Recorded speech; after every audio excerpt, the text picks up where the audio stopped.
Welcome to the Church Phobilis. My name is Jon. Helm of the Dominator is the item of TI14, so in this video we'll do a deep dive on what makes Helm Dom so strong, which heroes want to build it, and which creeps to take and how to use them. Of course, Helm Dom has always been great on Beastmaster and Lycan, but what's with everyone else suddenly picking up the item? After having languished in obscurity for a while, Helm has now received a number of buffs and has just gotten really powerful. It has solid stats and offers great fighting and pushing potential in the early game, as well as the ability to split push and cut waves later. But most importantly, it's now the best general purpose farming item. Helm is often called the new Midas or a better version of Midas, but that's only half right. Both items give you an ability to convert creeps into golden XP, but the unique benefit of Midas is that it generates golden XP out of thin air. This is great when the available farm is limited, but because the map is so big these days, this unique selling point of Midas rarely matters anymore. Helm Dom, on the other hand, just gives you the regular creep bounty, so it just allows you to consume the existing farm a little bit faster, just like traditional farming items like Maelstrom or Battle Fury. But the Helm is a stronger Midas in the sense that it has replaced it as a generic farming item on most heroes. So if you're Arc Warden or Ogre, you probably still want Midas, but on a hero like Invoker that traditionally built Midas, Helm Dom is just almost always the better choice because it offers you so much more early game potential, while also still being about as good for farming. But of course, even an overpowered item isn't good on every hero, so it makes a hero a suitable Helm buy. I'll give you 4 specific criteria to look out for. So number 1 is the ability to get the item early. Of course, any item, especially a farming item, is going to be better if you get it early. But this is even more true for Helm Dom than other items, because creeps don't scale nearly as much as heroes. The big creep running at you at minute 7 is terrifying.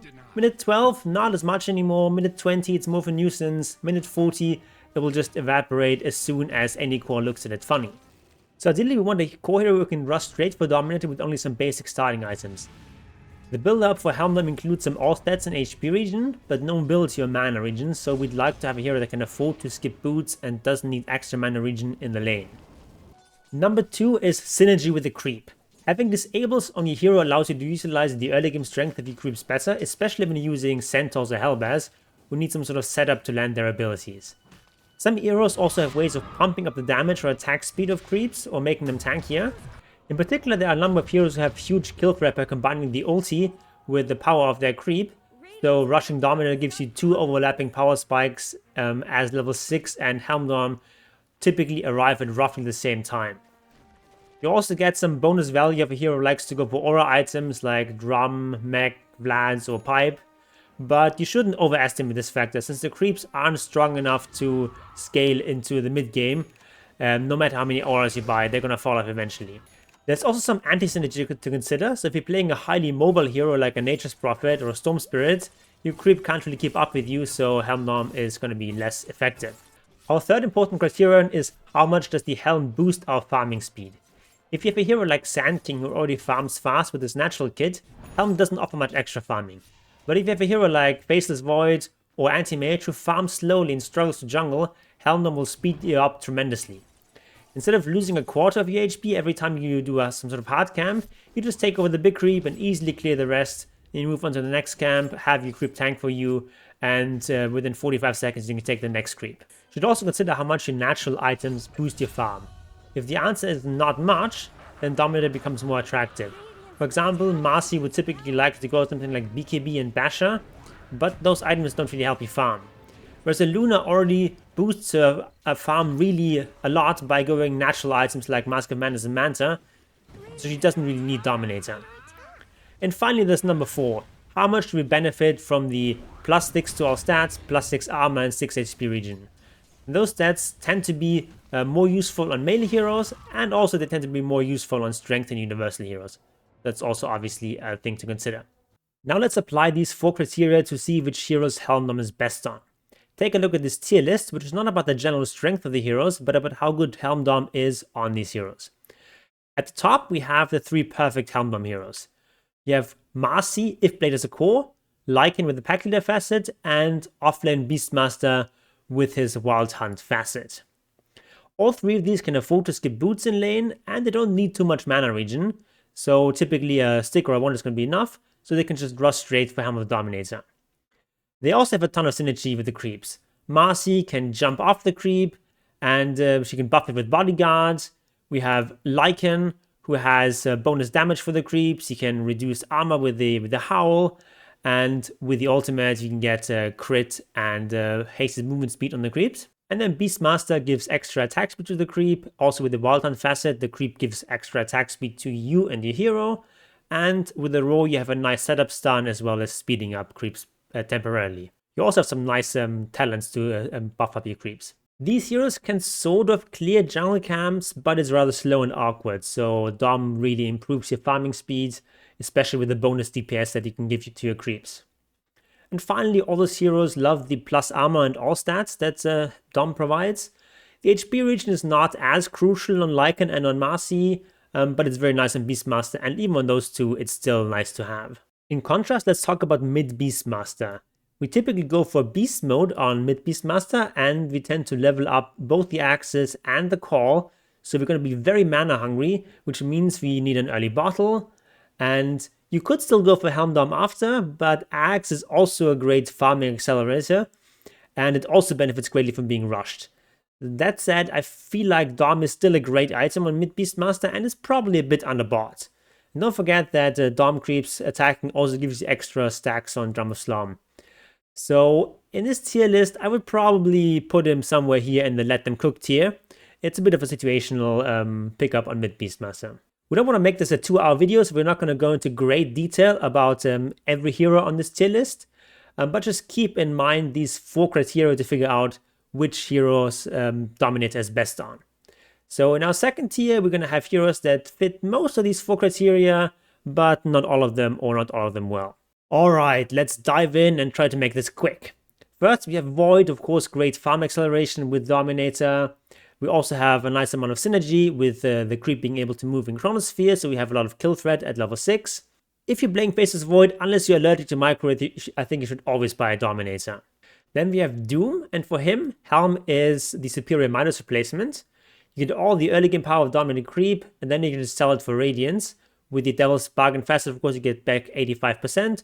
Normally you would do this with Midas, but with Dominator, you get still similar timing while having a lot more early game impact. You do benefit a lot from movement speed in lane, being able to chase people down with Scorched Earth and Infernal Blade, so perhaps you want to get Brown Boots first before you go into your Dominator. If you want to be a real nerd about it, you can even then send out your courier to sell the Brown Boots and get your Dominator bits faster, and then you buy it back and get Phase Boost and then Radiance. Yeah, we haven't really seen much Doom at TI, but I think definitely if you want to go Doom with Radiance build, you definitely do it with a Dominator. Venge is an overlooked Dominator hero, I think. All of her abilities signature to the Dom creep. She naturally farms quite slowly, and she likes tanky stats. You can even do things like swap into a Centaur stun, but that's like a little bit of a gimmick, but it can be quite strong. Darkseer craves mana, but Iron Shell and Dominate creeps is simply amazing. Empower on creeps isn't quite as amazing, but still pretty good. You probably want early boots on Magnus for your repositioning shenanigans, but Core Magnus loves the stats from Dominator.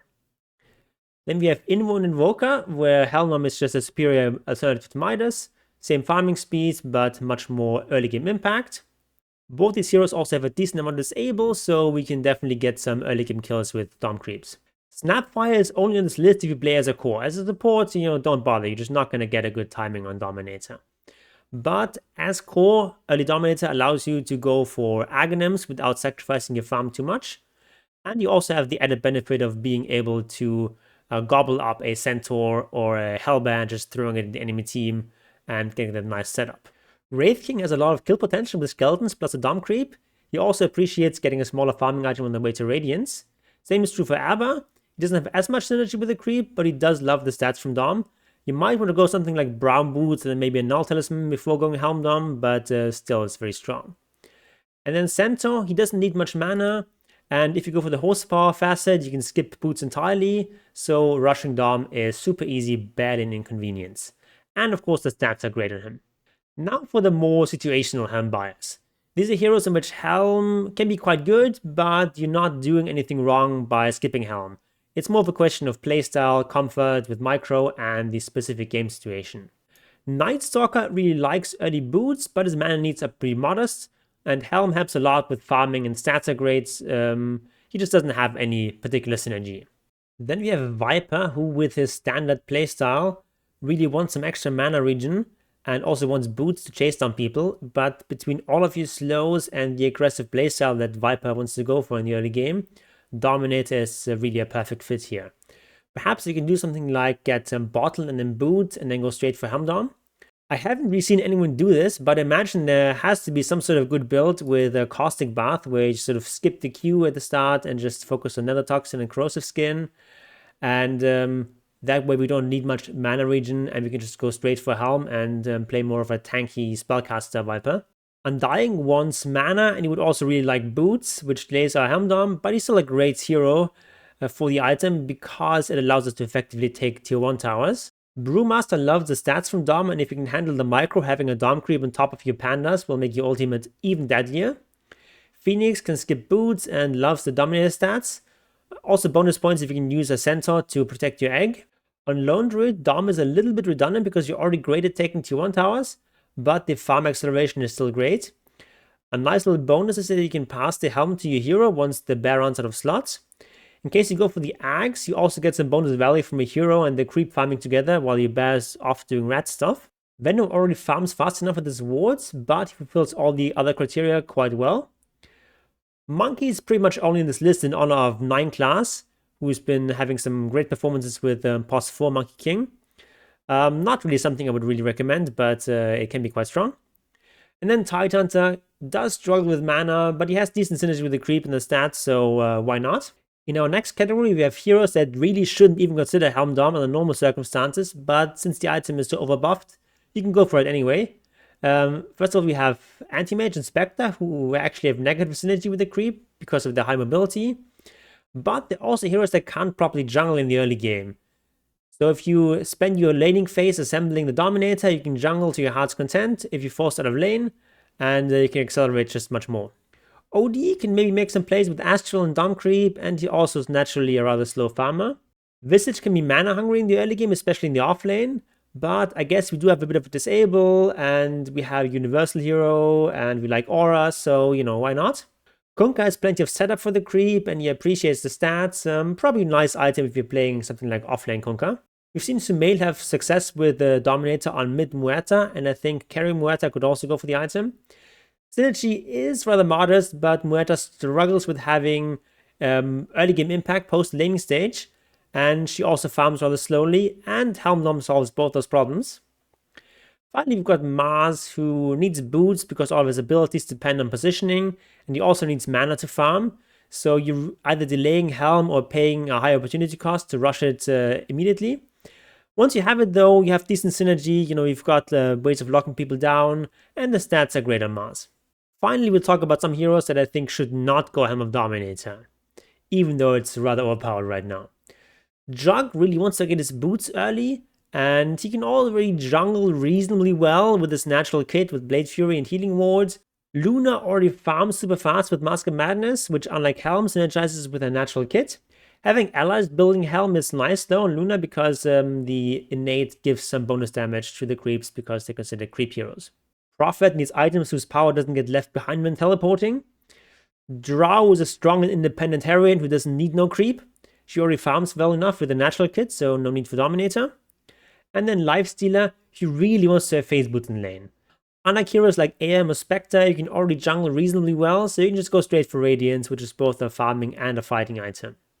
Whew, that was a lot of heroes to go through, and chances are this list isn't even comprehensive. There's probably still a few cores left I've missed who can make Dominator work, and there are a number of heroes that are typically only played as support, who could buy Dom if they were played as a core, like Io for example, definitely on top of that list. Also some others like Winter Wyvern or Rubik. Now let's look at how you actually build a Dominator. As we've already discussed, we want Dominator early, but we also don't want to grief our laning stage. There are some cases where you can get away with just getting a crown and 3 branches. Then you ferry out a Tango, then you go straight for Helm of Dominator. But assuming you're facing a lane with a normal amount of spell casting, wand plus 3 branches is going to be much stronger in lane and still gives you a very fast Dominator. You can also go for Tango, Quelling Blade, and Stick, and then 3 branches, and from there you either go straight for Dominator, or if you want to invest a little bit more in the lane, you get the wand, you maybe get an extra branch, and then it's off to the Dominator. There are also some heroes who need some more early game items, but you should try to keep them to a minimum. For example, Invoker often gets a single Sage's Mask without mana issues at the cost of only minimally delaying the Dominator timing. We've already talked about some other heroes who maybe need to get boots first. So which component do we go for first? If it's a low kill potential lane, where it's more about sustaining harassment, you go for the Helm of Iron Will first. But if it's more of a kill lane or a very closely contested lane, we're going to get that crown first for that earlier influx of fighting strength. Now let's talk about how to actually use your creep. In the early game, generally you want to play around your creep. So either you want to take a creep and fight and run at people, or you want to take a creep and farm together with it. Then, when your hero becomes strong enough to comfortably clear jungle camps on his own and to quickly shove out lanes on his own, you often want to split push with a creep. Or you want to take a creep that provides you some sort of utility, some sort of aura, and still play around your hero. But in that case, you're not really going to run at people with a creep, you're more going to keep your creep back so it doesn't just get blown up in fights. So from that, we see 3 general use cases for creeps, and I've created 3 categories here. The first is creeps to run at people with. This is more of an early game category. You want to get these in the first like 15 minutes and just try to kill people. The second category is farming creeps. These are creeps that are good at killing other creeps, either together with the hero or on their own while they're split pushing. And then the third category is utility creeps. Creeps that provide some sort of aura or other useful ability. And of course, these are not all the creeps you can take. And it's also very important to note that you shouldn't be too picky. It's not that you need to get the best creep in every situation. You just need to get some creep. And for example, if you're like pushing high ground, don't be afraid to just take some melee creep to tank tower shots and provide some extra tower damage. But these are generally going to be the best creeps for each of these 3 use cases. So let's take a look at the fighting creeps, the run at you creeps. Of course, you have the Centaur Conqueror and the Hellbar Smasher, both very strong if you have some sort of setup for their abilities. And Shadow Tormentor, not quite as strong, but with the Shockwave it still deals a decent amount of damage. And all these big creeps do a good amount of right-click damage, which of course is then also enhanced with the bonus damage they get from Dominator. Darktroll Summoner, most DPS out of any creep, generally speaking, with these skeletons, gonna do so much damage, and it's especially strong if you're some sort of Sue hero that has like multiple units like a Beastmaster or a Lycan. Same is true for Alpha Wolf. If you are like a strong right-click hero or you're a Sue hero, this is even strong for early game fighting, because 30% bonus damage is nothing to sneeze at. Then the Ghost provides a slow, which can be very nice if you're low on disable, and it does have piercing damage, so it's less damage to heroes, but can still be nice for fighting. Then of course the Wandering Ripper has pretty good DPS, and also has the Armor Aura, and of course the Hurricane, which is sort of like a pseudo 4-staff with vector targeting. Now let's talk about the best farming creeps. Of course, number 1 is going to be the Darktroll Summoner. He's just going to do so much damage. You can push out waves very easily. You can even cut waves. You just have to make sure that you target down the ranged creep first, and then you take less damage in your units. You've got the Hellbar Smasher. Thunderclap also levels up over time, does more damage. So very powerful for pushing waves and for farming in general. Shadow Tormentor, also great for farming. Early game farming, you just like take this, you cast Shockwave like 4 or 5 times, you take the next creep, and later on you can use this to cut waves and just Shockwave a wave multiple times, and you can kill it easily. Harpy Stormcrafter is not quite as much damage as the Shadow Tormentor, but it's a ranged creep with piercing damage, so it's quite good for farming. And also, very importantly, it has full night vision, so same vision as a Slark, so it can be very useful at night. And then we've got the Ghost, another piercing damage creep, which just does a lot of damage to other creeps.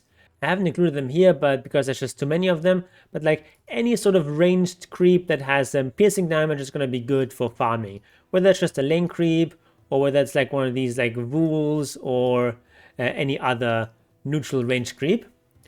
And then we have the Alpha Wolf, which of course is great for farming because, 30% bonus damage is always nice.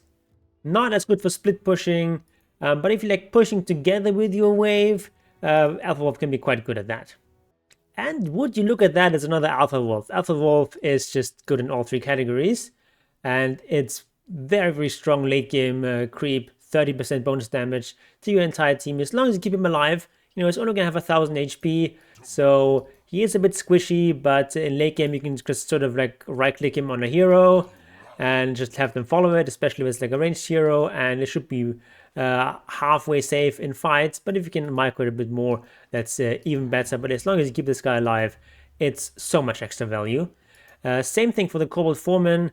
He is really only useful for the aura. He's got very bad stats, but it is a 12% movement speed aura, scaling up to 14%.